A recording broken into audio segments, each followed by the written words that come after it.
Face à la nation, Kazadi rend le silence. La vérité. Lampadaire, forage, centre financier, Arena de Kinshasa. Autant de projets emblématiques portés par le président Félix Tshisekedi depuis son arrivée au pouvoir en 2019. Des mots qui évoquent la modernisation du Congo, des symboles de transformation pour toute une nation. Pourtant, aujourd'hui, ces mêmes mots semblent lourds de suspicion. Pour certains, ils sont devenus des mots. Corruption, surfacturation, détournement. Et un nom revient sans cesse. Nicolas Kazadi, ancien ministre des Finances, au cœur des polémiques. Là, on va parler de sujet qui fâche. Lampadaire, 13 millions de dollars pour la 2600 lampadaires. Il a estimé que 398 000 $ par forage, c'était exorbitant. Et lui, il a travaillé avec son équipe pour réduire à 297 000 $. Pour échapper à contrôle, nous avons besoin de nos forages. La Kisabiso va forage, la Kisabiso va lampadaire. C'est là le débat. Ministre Aligiba Tounate. Le détournement de plusieurs millions de dollars destinés au finissage de ces travaux. Mais où se situe la vérité dans ce tumulte médiatique? Y a-t-il réellement eu détournement ou surfacturation? Ces projets qui ont tant fait rêver sont-ils des fiascos en devenir ou seulement des victimes de rumeurs malveillantes et de malentendus?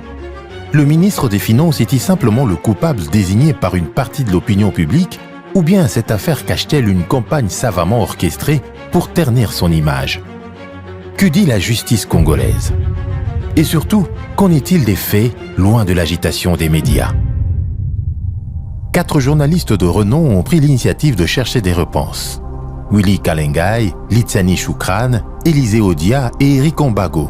Des enquêteurs chevronnés déterminés à éclairer cette affaire complexe. Vous avez aussi entendu parler qu'on vous appelait M. 30%. Vous pointez du doigt une sorte de cabale politico-médiatique, mais vous n'êtes pas le seul politique ici en République démocratique. Pourquoi vous?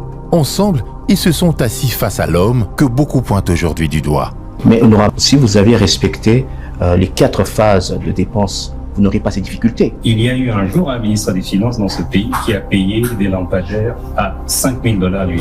Est-ce que vous n'avez pas de regrets? Pendant 2 heures d'interrogation sans relâche, Nicolas Kazadi dévoile pour la première fois sa version des faits. Je suis seul ministre de l'histoire à amener ce pays à ces résultats-là en termes de gouvernance financière. Face au chevalier de la plume, il se défend, détaille ses actions et révèle les coulisses de ses projets phares qui semblent déjà jugés par l'opinion publique.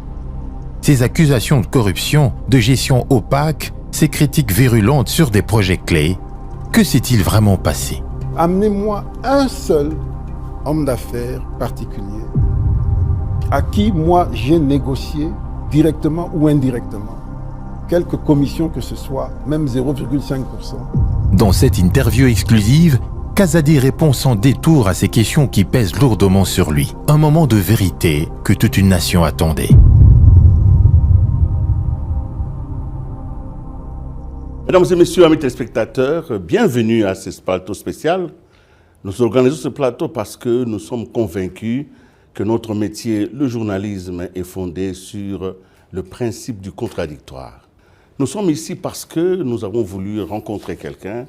Nous l'avons sollicité et il a accepté notre invitation pour nous parler. Honorable Nicolas Kazadi, parce qu'il est élu de Miabi.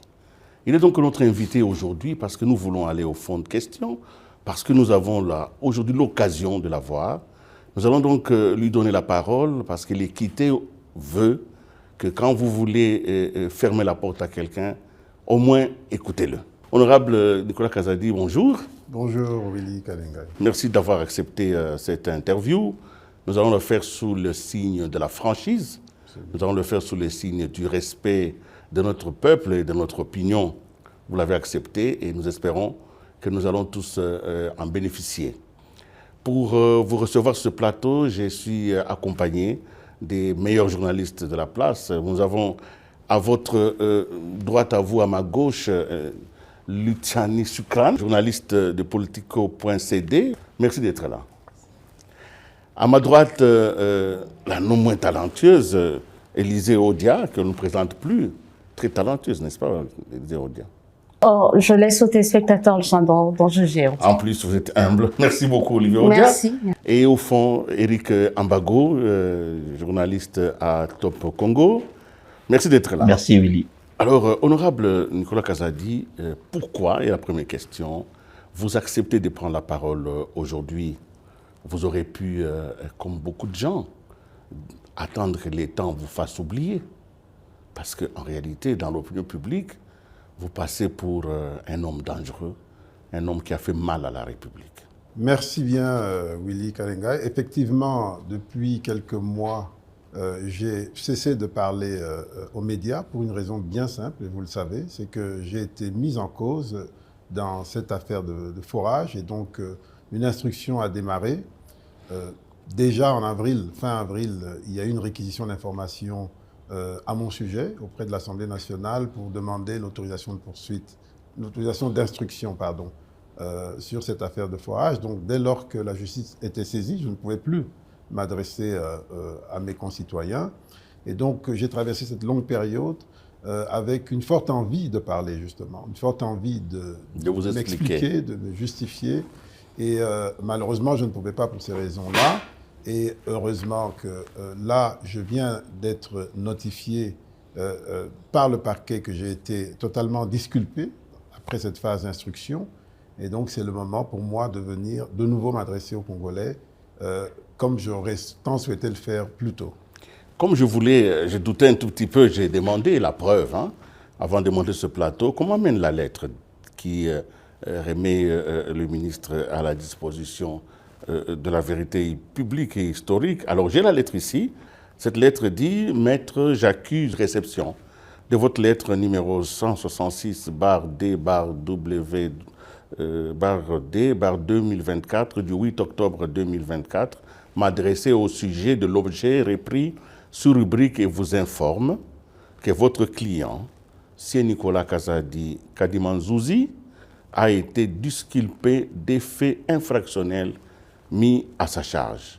Veuillez agréer, maître, l'expression de ma considération distinguée.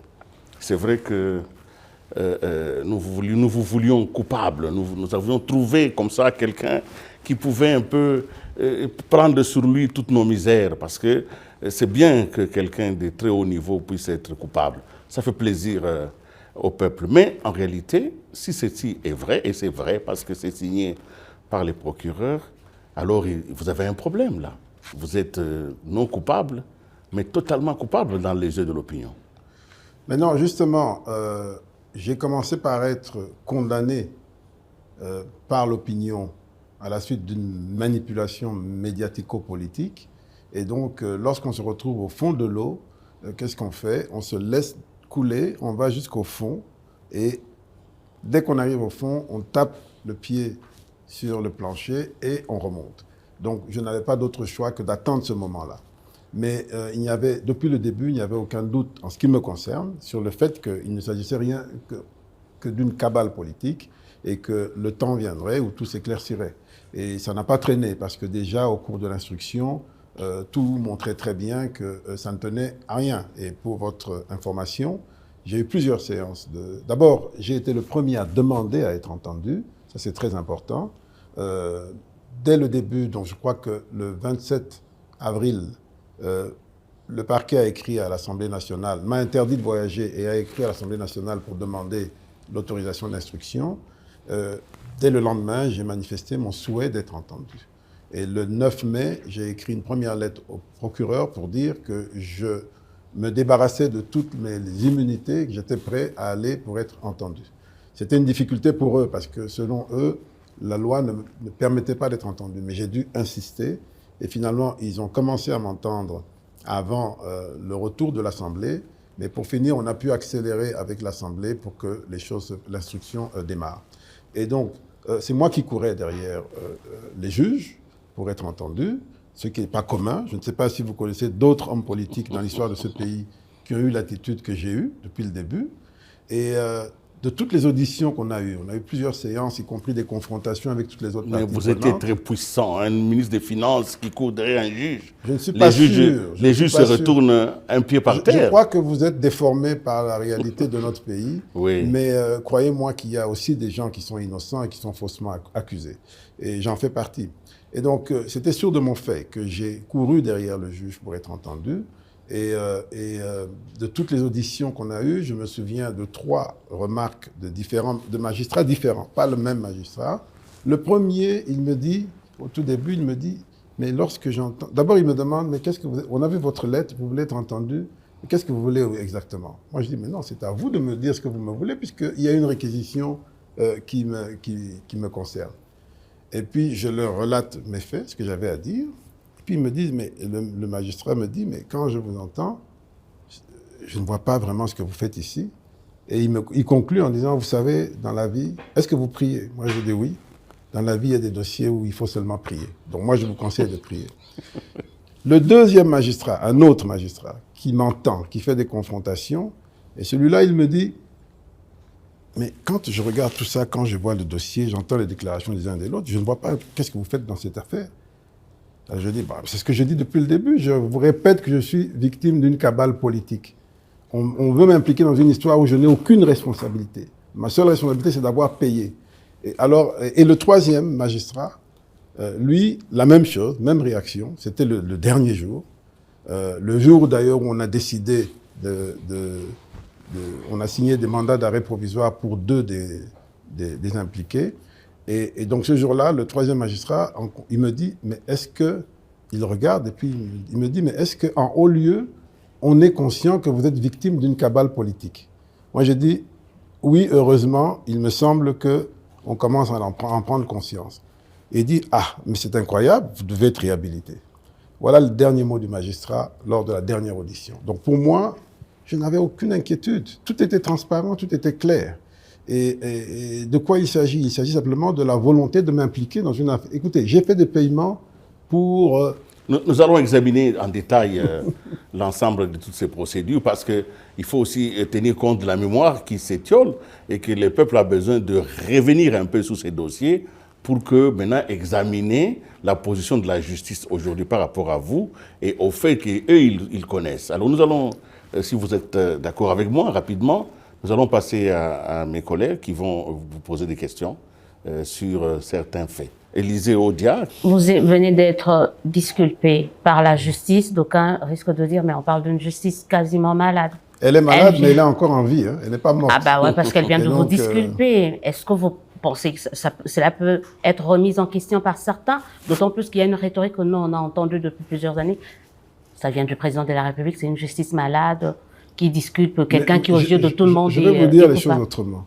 C'est parce qu'elle est malade qu'elle a réussi à m'inculper, disons à me poursuivre.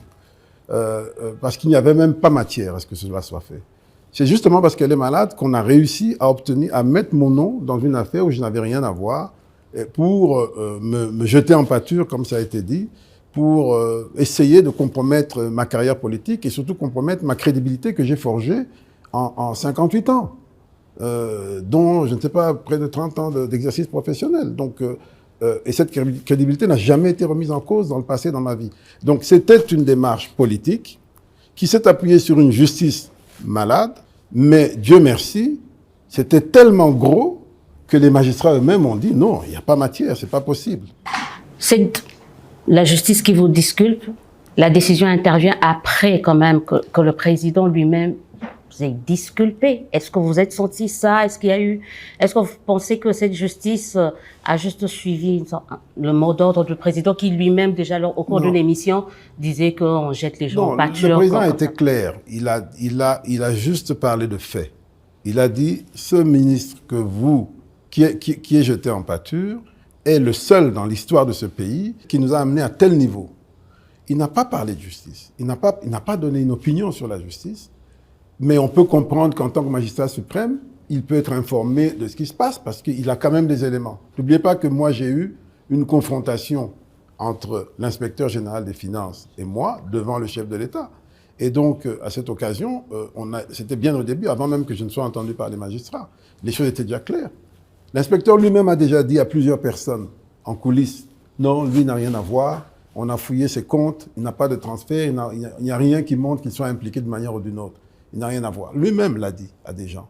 Mais comme il y avait déjà une dynamique, il a laissé faire la dynamique, peut-être parce qu'il avait un intérêt politique derrière, mais ça c'est son affaire. Mais c'était sûr déjà des gens qui étaient informés. Et dans les confrontations qu'on a eues, je lui ai même dit, j'ai dit, écoute, maintenant que c'est établi que tout ça a été basé sur du faux, je veux un démenti. Et sa réponse c'était, je veux bien, mais je ne peux plus rien dire parce que la justice est déjà saisie. Je suis un OPJ, je ne peux plus rien faire, donc il faut aller en justice. Et on a continué avec la justice. Sans Nicolas Kazadi, disculpé par la justice, vous pointez du doigt une sorte de cabale politico-médiatique, mais vous n'êtes pas le seul politique ici en République démocratique. Pourquoi Ça, il faut demander à ceux qui ont orchestré cette cabale. Je ne suis pas le premier non plus à être victime d'une cabale. Hein. Ça, il faut le dire. Je ne suis pas le premier, peut-être pas le dernier. Mais ce qui est vrai, c'est qu'aujourd'hui, là, c'était mon tour. Et pourquoi moi? Pourquoi moi? Je ne sais pas, mais ce qui est certain, c'est que je suis le seul ministre de l'histoire à amener ce pays à ces résultats-là en termes de gouvernance financière, en termes de réhabilitation de l'image et du prestige du pays à l'extérieur. C'est un processus que j'avais commencé avec succès. Je suis ce ministre-là. Je suis le seul ministre qui a triplé le budget de l'État en si peu de temps. Et donc, dans le fantasme congolais, comme les gens vivent de commissions, ils se disent, mais s'il a amené le budget à 16 milliards, donc lui, au minimum, il doit avoir 1,5 milliard dans sa poche. C'est peut-être ça dont les gens pensent qu'il s'est enrichi, etc. Et donc, tous les phares sont sur moi. Et ensuite, et aussi, lorsqu'on est ministre des Finances, avec autant d'appétit à la veille d'une élection, vous voyez un peu tous les appétits qu'il y a sur le Trésor. Et moi, mon rôle, c'est souvent de dire non. Et donc, j'ai potentiellement beaucoup de gens qui ont des comptes à régler avec moi parce qu'ils n'ont pas pu accéder à ce à quoi ils espéraient. Mais plus que tout ça, à mon avis, le vrai problème, c'est que j'ai mis en place une politique de lutte contre la corruption, contre les mafias, qui était réellement structurée, systémique, intelligente et basée sur la transparence à tous les niveaux. Et ça ne pouvait pas plaire au système. Vous savez que j'ai instauré beaucoup d'outils informatiques pour le contrôle de la TVA. C'est une initiative que j'ai prise qui ne m'a pas été dictée par le FMI, qui ne m'a pas été dictée par le gouvernement. C'est moi qui ai amené ça à la table du gouvernement, la facture normalisée. L'assainissement des jeux d'argent, ça ne m'a pas été dicté ni par le FMI, ni par la Banque mondiale, ni par le gouvernement. C'est moi qui ai amené ça sur la table. Vous savez que sur les jeux d'argent, dans ce pays, toutes les sociétés qui font des jeux, des paris, elles brassent plus d'1 milliard de dollars par an. Vous savez combien elles payaient? Moins d'1 million à l'État par an. Ce que je dis est clair. C'est moi qui ai initié ces réformes, c'est moi qui les ai fait avancer. Elles sont en train d'être abouties. Souvenez-vous que le 31, peu avant l'élection, je crois le 19 décembre 2023, nous avons officiellement lancé la facture normalisée avec le Premier ministre Sama Lukonde, c'était à Rotana. Sur les jeux d'argent, c'est fait, tout est bouclé, les contrats sont signés. Je sais qu'il y a une tentative de remise en question que j'ai faite après moi, mais ça va être très difficile parce que le processus est déjà bien abouti. Mais vous avez aussi entendu parler qu'on vous appelait, mais c'est 30%. Que oui, les 40, gens disaient, 50%. voilà, qu'il y avait un système mis en place au ministère des Finances qui faisait que le paiement des factures soit, en tout cas, tributaire. Je vais vous dire une chose. La beauté de cette affaire, c'est que dans ce pays, comme à Hollywood, on peut créer un scénario et coller à quelqu'un ce que l'on veut, l'étiquette que l'on veut. Moi, je vous dis, Willy Kalenga, amenez-moi un seul homme d'affaires particulier à qui, moi, j'ai négocié directement ou indirectement quelque commission que ce soit, même 0,5%. Ça n'existe pas. Ce qui est vrai, c'est que dans ce pays, tout le monde est dans ça, parce que les gens n'ont pas appris à travailler suffisamment. Et lorsque vous faites votre boulot de ministre des Finances, vous payez des gens, ces gens peuvent eux-mêmes être porteurs de négociateurs, de commissions, etc. Mais ma politique au sein du cabinet, et les membres de mon cabinet le savent, c'est que j'étais intraitable sur ces questions. J'ai dû me séparer de 3 collaborateurs pour lesquels les indices étaient suffisants pour que je prenne cette décision. Mais pour le reste, c'est des histoires, c'est des racontars. Il y en a que j'ai fait arrêter. Ils se sont répandus dans les réseaux sociaux alors qu'on les a pris la main dans le sac pour commencer à m'insulter, toujours autour de la thématique de 30%, 40%. Et pourquoi on les a fait arrêter? Parce que je fais un paiement, innocemment, le paiement s'en va, et ils vont contacter la personne qui a été payée, et ils s'improvisent comme intermédiaires en disant qu'eux, ils travaillent pour le ministre, et il y a autant. Et c'est tout à fait par hasard que ça me parvient. Et donc, on met en place une stratégie avec le bénéficiaire pour arrêter ces gens, mais vous ne savez pas comment ils ont cherché à me salir. Alors qu'on les a pris la main dans le sac, c'est ça aussi l'inversion des valeurs dans notre pays. Ils ont passé un petit séjour à Makala, puis ils sont sortis. Ce n'étaient pas les seuls. J'ai eu 2 ou 3 cas pareils. Donc, c'est ça la réalité de notre pays. Mais croyez-moi, j'ai eu la chance de travailler dans ce pays. À la Banque centrale, dans ce même ministère des Finances, je connais un peu les habitudes ici. Mais j'ai aussi eu la chance de travailler dans d'autres institutions à l'étranger, où les critères d'éthique sont beaucoup plus exigeants. Et je sais c'est quoi réhabiliter l'image, je sais c'est quoi préserver l'image. Et j'ai vécu dans ça. Et quand je suis venu ici, c'était ça mon leitmotiv. Je savais ce dont souffrait le pays. C'était un problème d'image totalement abîmé. J'ai réussi à le faire. J'ai réussi à le faire. Grâce à moi, on a pu gagner quelques points en termes de notation du pays. Grâce à moi, on a pu accéder à tous ces programmes. On a pu démultiplier les recettes mobilisées. Et ce qui me rassure, c'est que lorsque je parle avec les hommes d'affaires, les grands hommes d'affaires, les vrais, qu'ils soient locaux ou étrangers, même au plus fort de la crise, ils m'ont toujours jeté des fleurs en disant « Ne t'en fais pas, on a tout compris. On sait que c'est une cabale, on te connaît, on connaît ton sérieux. » Et depuis que j'ai cessé mes fonctions, avant même que l'instruction ne termine, qu'est-ce que je n'ai pas reçu comme proposition? On voudrait travailler avec toi. Est-ce que tu es prêt? Est-ce qu'on peut commencer maintenant? On veut faire ceci, on veut faire cela. C'est ça qui me rassure et c'est ça qui compte.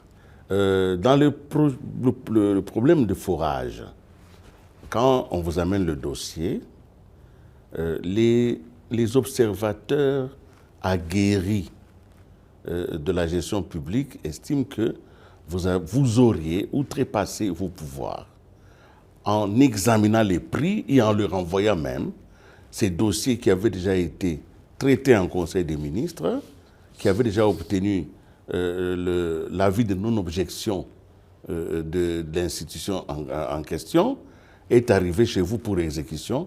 Le fait même de vous être donné ce pouvoir-là, de ramener, de discuter du prix, c'était un indice de mauvaise gouvernance.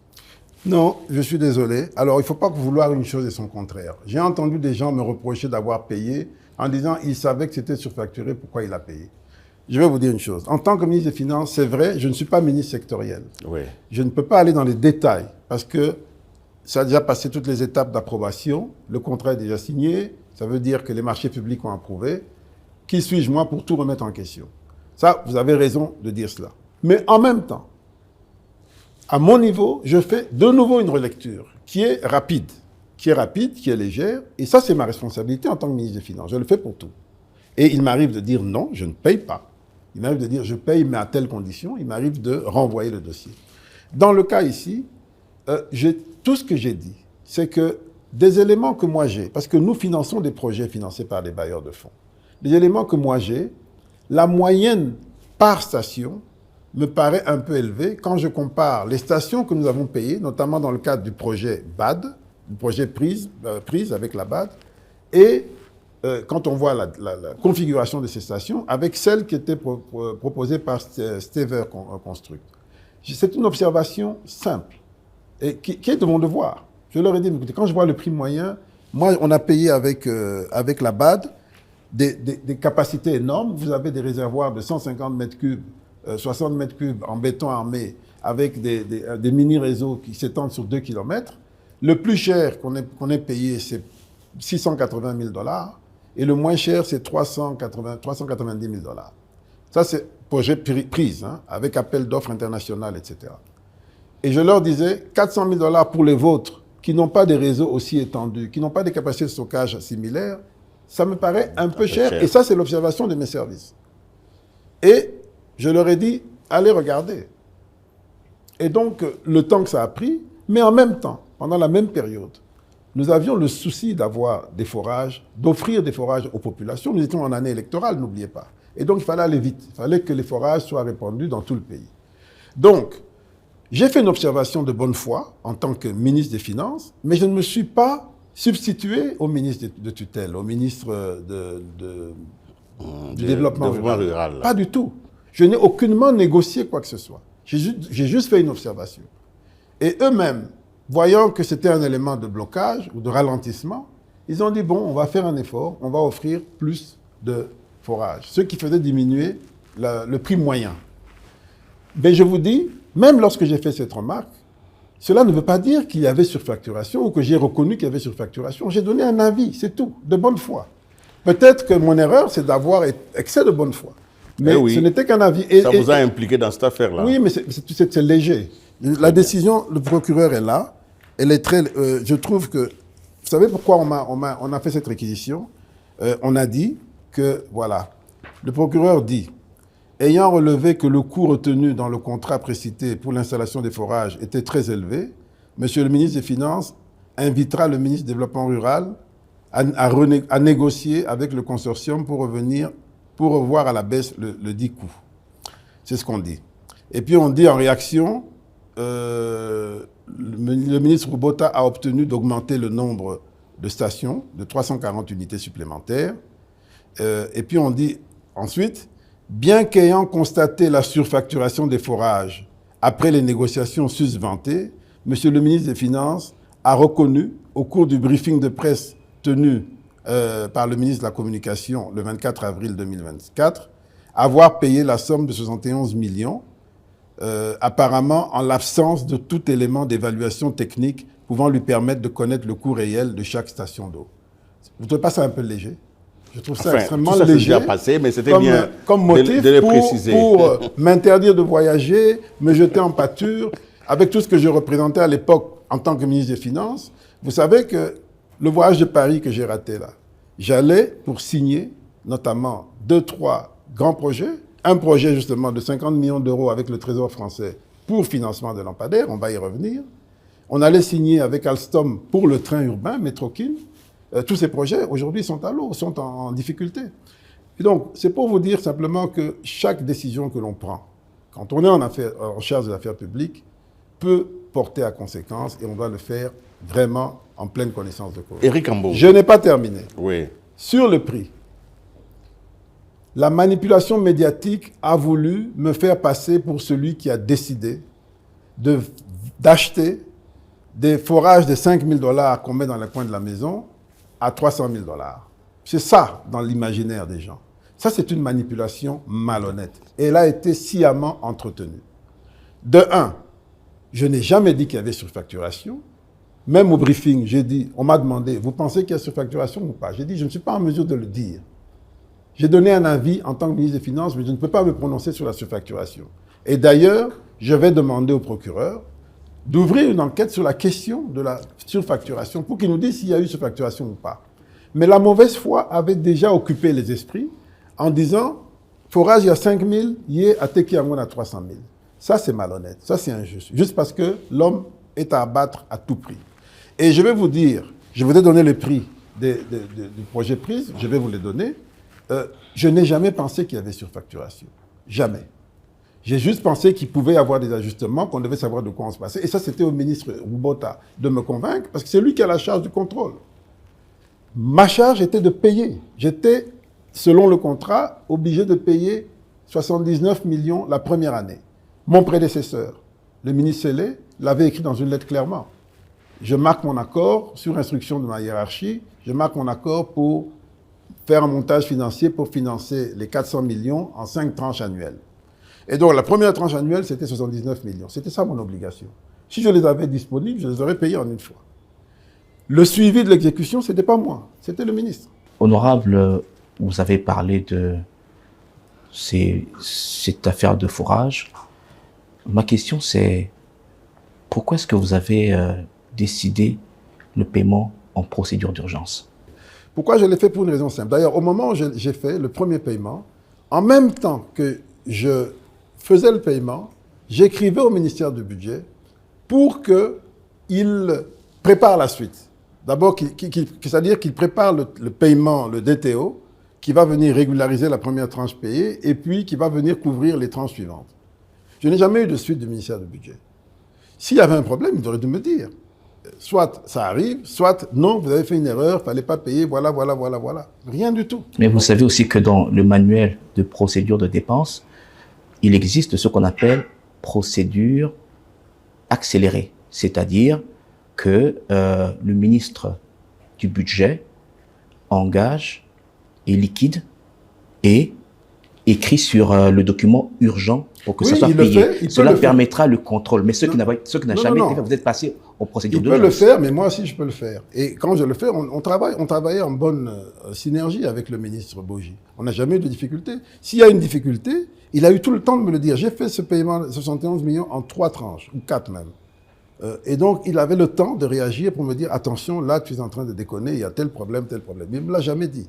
Vous l'avez fait sur base de l'arrêté interministériel que vous avez signé avec le ministre du Budget, où non, écoutez, toutes les listes des dépenses étaient dirigées vers vous et vous donniez l'ordre à la banque de pouvoir payer. Oui, mais je veux vous dire, quand on gère l'État, on a des contingences politiques et on doit les apprécier, on doit décider vite. La procédure d'urgence sert à ça. Là, nous avions pris énormément de retard pour discuter de quand est-ce qu'on commence, on commence par quoi.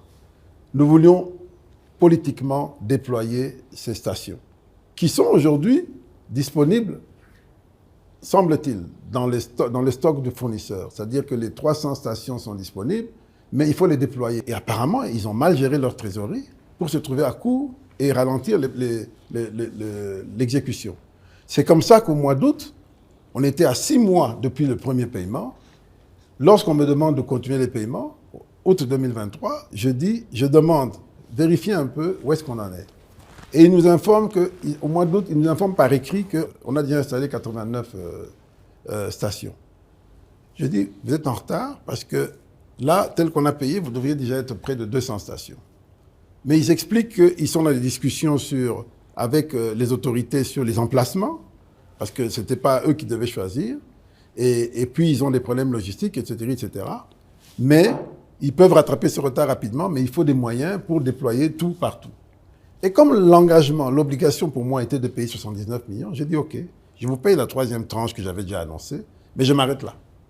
Le reste, je ne payerai que quand vous aurez rattrapé le retard. Donc c'est la politique qui vous a obligé de payer en mode d'urgence en violant même les lois sur les dépenses publiques? Non, vous dites violent, il y a pas, vous savez le nombre de choses qu'on paye en procédure d'urgence? Vous pouvez pas imaginer, il y a énormément. Mais la procédure accélérée peut vous permettre de vous couvrir, c'est ce qui vous a été reproché. C'est pour ça que je me suis adressé à mon collègue du budget pour qu'il fasse le travail et qu'il m'interpelle en cas de difficulté, c'est tout. Vous savez une chose, demandez à tous ceux qui fréquentent les 2 ministères là. Moi, j'ai reçu beaucoup de gens. J'ai reçu une fois un monsieur qui est venu me voir pour un dossier propre, normal. Je lui dis, mais je suis désolé, il faut aller au ministère du Budget parce qu'on va encore me reprocher des procédures d'urgence. Le monsieur s'est mis presque à pleurer. Donc, c'est pour vous dire qu'il y a une réalité aussi. Et nous savons le temps que ça met parfois pour un dossier pour aller y revenir. Ça peut mettre des mois, alors qu'on a un impératif politique à résoudre. Et c'est tous ces éléments-là qui font qu'on apprécie. Moi, j'assume la décision d'avoir payé en procédure d'urgence, je l'assume, il n'y a aucun problème. La question d'Ambago a un autre soubassement.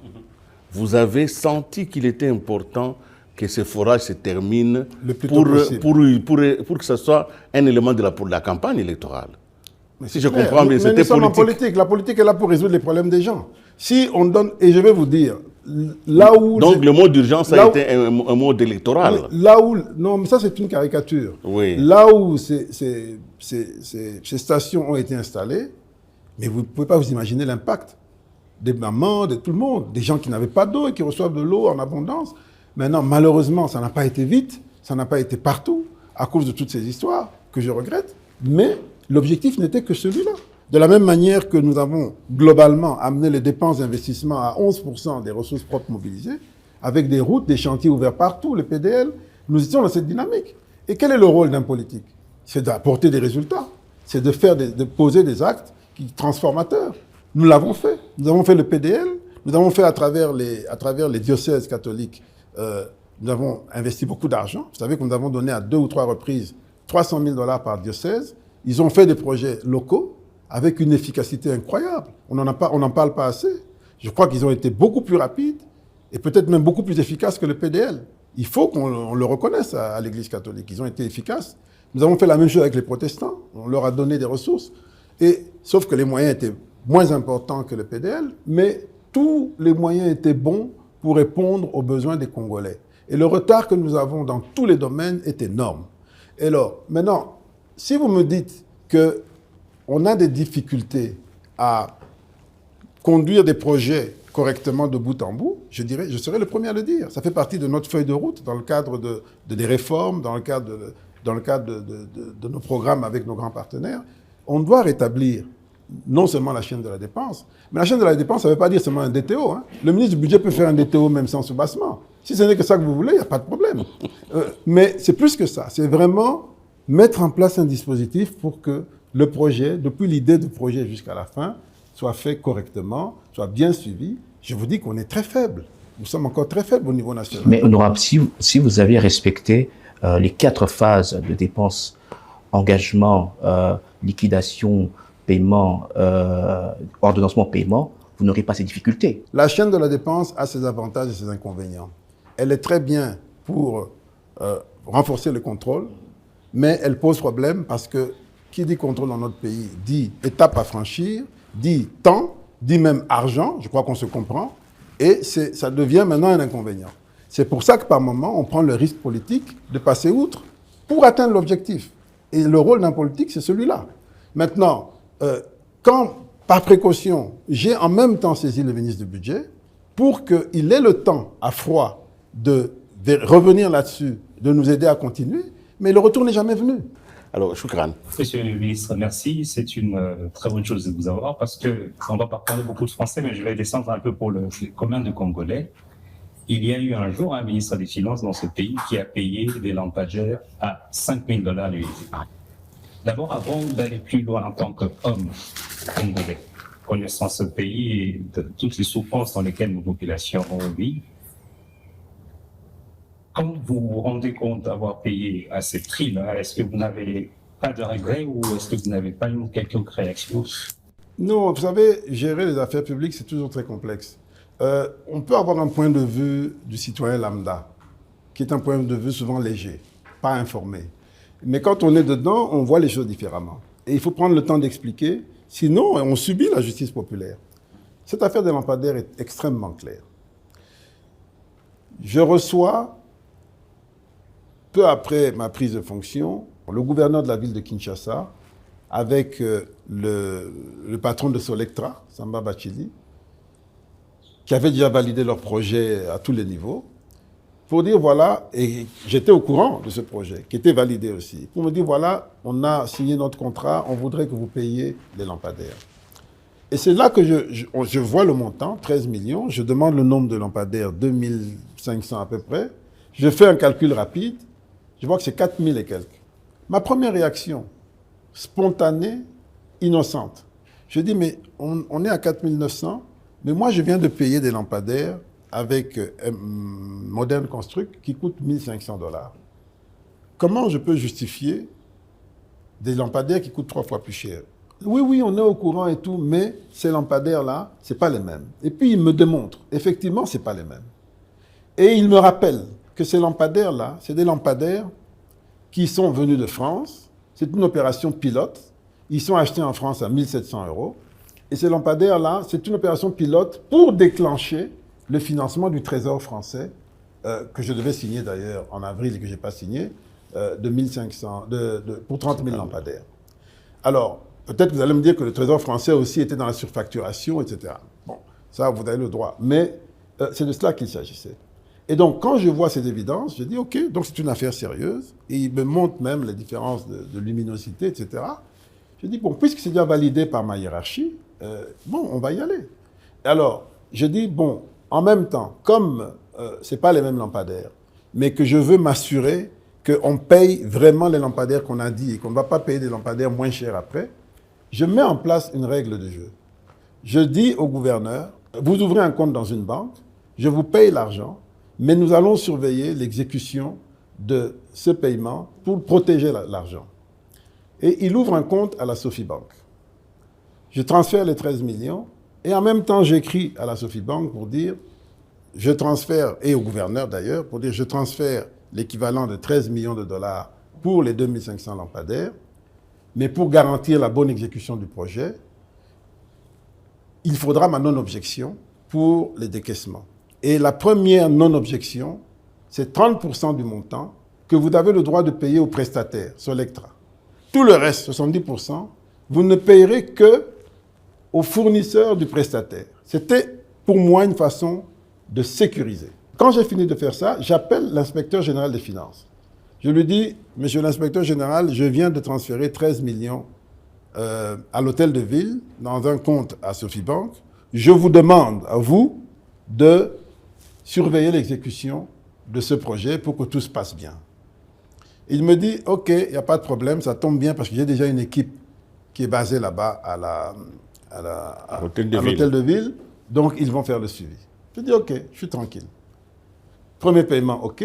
Deuxième paiement, le gouverneur écrit à l'inspecteur général des finances pour dire, on a déjà atteint 70% d'exécution. C'est lui, selon ses calculs. Moi, je ne suis même pas au courant.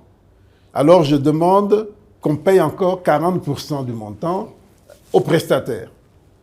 L'inspecteur général des finances autorise. Il dit, oui, vous pouvez payer. C'est la banque qui m'interpelle. Le directeur de la banque, M. Henri Ouazny, qui m'appelle, qui me dit, Excellence, vous aviez dit qu'on ne peut pas payer plus de 30% au prestataire. On a déjà payé 30%, maintenant on me demande de payer 40% encore au prestataire. J'ai dit non, vous vous conformez strictement à l'instruction que j'ai donnée.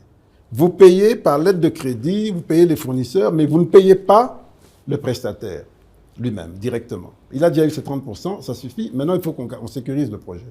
OK, très bien. Il respecte ce que je dis. Après, il y avait encore un dernier 30%, la même chose. Et tout s'est bien passé, les conteneurs sont arrivés à Matadi. Maintenant, il faut sortir les conteneurs pour faire le projet. Cette fois-ci, maintenant, le prestataire nous saisit pour dire, on me demande de payer la TVA et la douane, les deux ensemble, ça fait 56% du montant. Si je paye ce montant-là, je perds de l'argent. J'ai dit, mais il fallait négocier l'exonération avant. Votre contrat ne prévoit pas d'exonération. Il dit, oui, mais je ne savais pas, j'étais distrait. Partout en Afrique où j'ai fait des projets, ces produits sont exonérés. Il m'écrit pour demander une exonération. J'envoie à ma cellule fiscale, le conseiller Chiribagoula, il me dit, au moment où nous parlons, il y a un décret en préparation qui exonère les produits solaires, mais il n'est pas encore finalisé.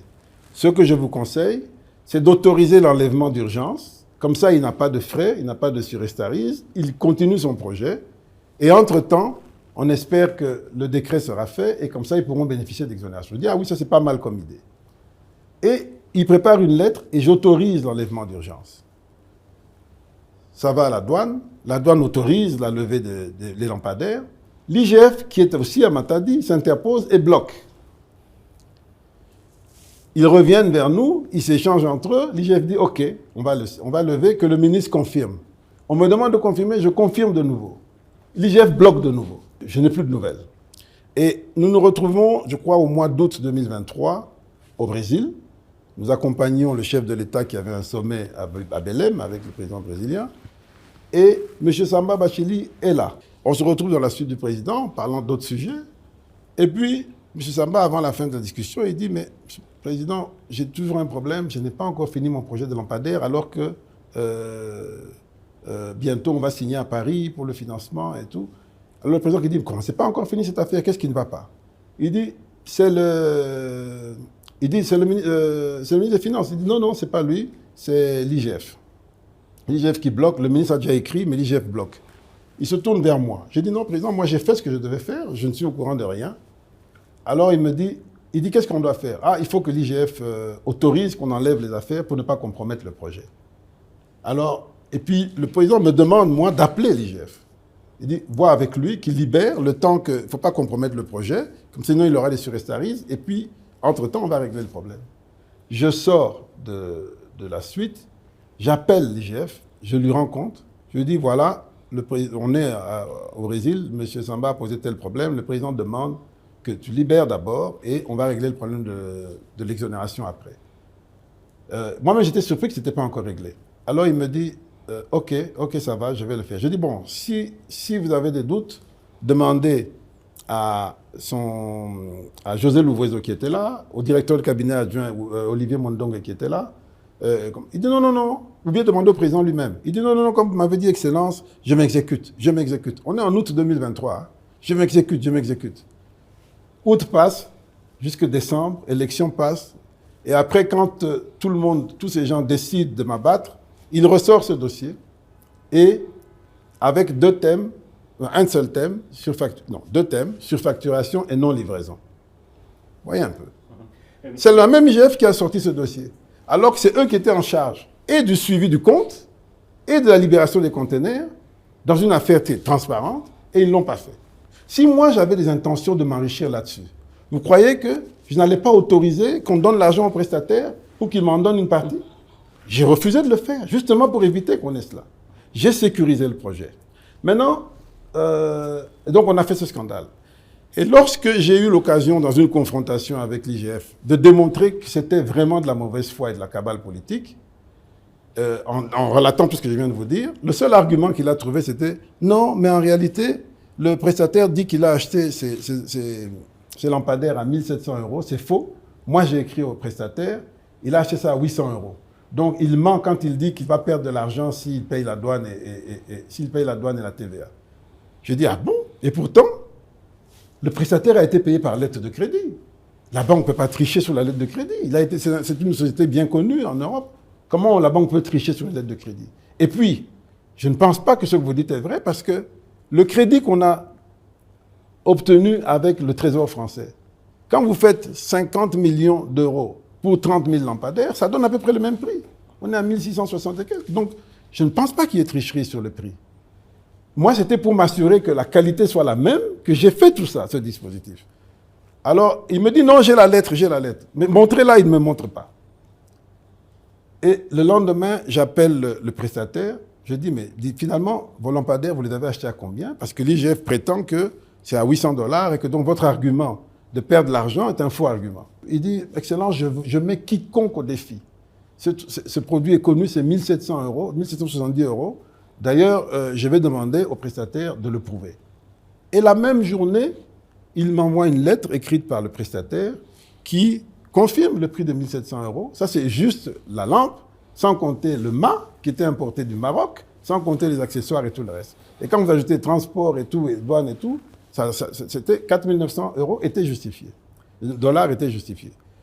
Et donc, quand je reçois la lettre, j'envoie ça à l'IGF, à l'inspecteur général. Je dis, mais hier, chez le président, vous avez dit qu'il a trompé sur le prix, et donc son argument de dire qu'il perd de l'argent est un faux argument. Regardez ce qu'il m'a envoyé. Regardez ça. Et d'ailleurs, quand on fait le calcul, 50 millions par 30 000 lampadaires, c'est ça. Alors, dans quel intérêt vous racontez des choses fausses? Dans quel intérêt vous mentez? Qu'est-ce que vous voulez au juste? Ça, c'est ma question. Finalement, quand on regarde la tournure de ces dossiers, notamment d'autres aussi, est-ce qu'il y a-t-il eu un problème entre votre ministère et l'IGF finalement? Non, les gens veulent faire des biceps, mais moi je ne suis pas dans cette logique. Moi je suis dans une logique de travail et de résultats. C'est tout. Mais les gens veulent faire la politique quand ils ne le sont pas. Nous qui sommes censés faire la politique parce que nous sommes des politiques, on est préoccupés par les résultats. C'est ça, toute la différence, elle est là. Et donc, il fait ça, et après, j'apprends que les mêmes lampadaires qui étaient bloqués à Matadi étaient mis en vente aux enchères. Et j'apprends que c'est la société Proton qui est candidate pour acheter ces lampadaires qui sont mis aux enchères. Ça, c'est déjà sur les lampadaires eux-mêmes. Mais sur le prix des lampadaires, je crois que la démonstration est claire qu'il n'y a pas surfacturation. Deuxièmement, la même IGF qui était en mission à la ville de Kinshasa n'a pas vu, peut-être qu'elle était distraite, qu'il y avait un autre fournisseur qui s'appelle Proton, du groupe Raoji, qui vendait des lampadaires 2 fois moins performants ou 3 fois moins performants que ceux de Solectra à 6 000 et quelques dollars, plus de 6 000 $. Pourquoi elle n'a pas vu? Pourquoi elle n'a pas parlé de surfacturation? Parce que vous avez empêché... Oui, mais j'ai empêché aux gens de bouffer. Pourquoi vous l'avez fait? C'était pour quelle raison? Mais non. Vous soupçonniez qui allait voler cet argent? Je vais vous dire une chose. Le projet était déjà accepté, les prix étaient connus, l'argent était connu, vous avez payé. Pourquoi suivre l'argent même là où on doit le Donc vous me loger? reprochez d'avoir protégé les intérêts de l'État. Parce que finalement, ça n'a pas eu lieu. Finalement, on n'a pas eu les lampadaires. C'est faux. Les lampadaires sont finalement... ne sont pas installés. Non, ils ont été installés. Ils sont installés aujourd'hui à 95%.